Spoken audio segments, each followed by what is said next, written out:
Once they learn they're hybrids, is this a positive or negative concern for the government? Well, what they did was once they identified this applicant as a hybrid, right, the government was able to isolate that select few that could cause damage to the United States government. And that's the way they approached it. They approached it a national security issue. They said, now, these particular beings could be detrimental to national security. Right. So we just can't let them go out in society. So what they did was they set up a program where they isolated them, telling them they're going into a special group. And so they isolated them. They put them in some facilities where they could watch them. And during that time period that they're watching these known hybrids, the government has perfected some techniques to track them.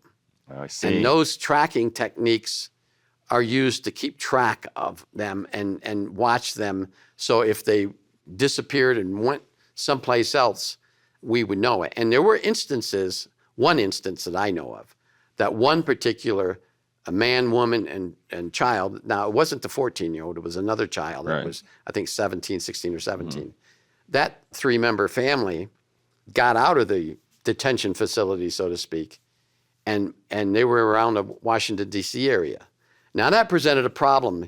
So they activated a team of people, of FBI agents and intelligence officers to track that family. Well, Richard, let's back up a little bit. How could they just leave the detention center, and it's a highly secured area? I'm not sure how they got out, and I don't know that we know how they got out, but we knew where they were going because we could track them. And they were going to a residence in Virginia, in Vienna, Virginia.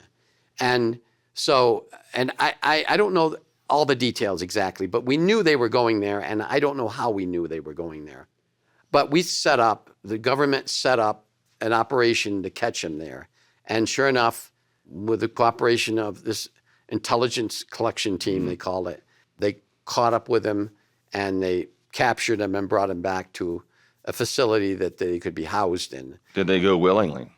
There was some form of a confrontation, yes, but I don't know the whole details. Right.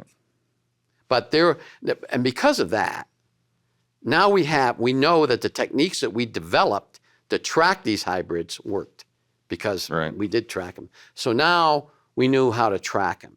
Now this also presented a major problem because we realized that these people that came in that we selected for Arc Weld couldn't be the only hybrids out there. Right.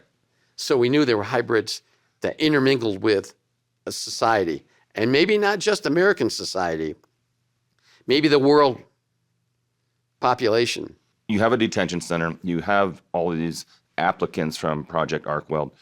Those were all able to be tracked, but could you track ones that did not go through the Arc Weld system? Well, that was developed later. Okay. That was part of the Katie Smith story. Right. So at this particular time period, and we're still in like the late 70s and maybe really early 80s, we knew DIA, CIA knew, and there were select people within the FBI in the Foreign Counterintelligence Division that knew that we had hybrids. Now, what are we going to do about that? Well, we have to address that issue because are they friends or are they foe? That's the thing, friend or foe. And so it's a complex dilemma for the government. And we know that they're out there. And then, of course, this brings up the big question is, how many hybrids have infiltrated the intelligence community or the U.S. military? And that was the one of the most worrying problems that the new president of the United States at that time, President Reagan, was briefed on. And what are they doing here and why are they here? Exactly. What's their agenda? That's the question. That's a huge investigation.